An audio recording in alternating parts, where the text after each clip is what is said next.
On parle d'alimentation émotionnelle quand ce sont nos émotions qui dictent notre comportement alimentaire.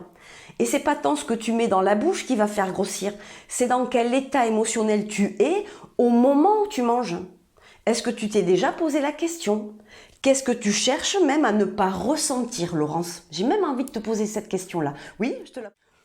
Positive ou négative, agréable ou désagréable, tes émotions, elles te disent quelque chose, c'est un bon indicateur, ce sont tes guides et elles reflètent vraiment ce qu'il y a de plus précieux en toi, tes valeurs, tes besoins, tes limites.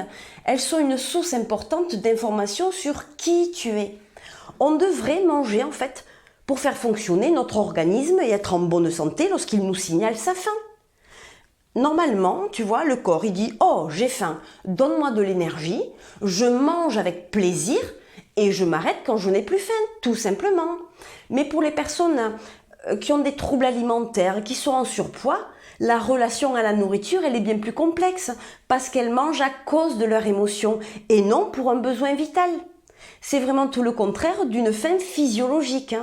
Mais bien sûr que c'est souvent la conséquence de conflits intérieurs, de frustration, de désaccords, de disharmonie avec soi-même.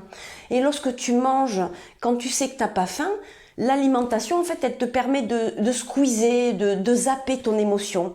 C'est un échappatoire et c'est devenu un réflexe. Et c'est bien ancré maintenant dans le cerveau. Lui, il veut te soulager, te réconforter.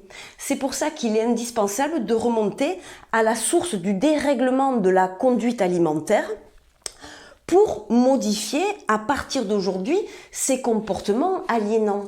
Et en travaillant sur les ressentis corporels dans une première partie, plus les stress conscients et inconscients, ceux-là même qui te poussent à manger alors que tu ne voudrais pas le faire, je t'assure que tu vas alléger ta vie et donc ton corps.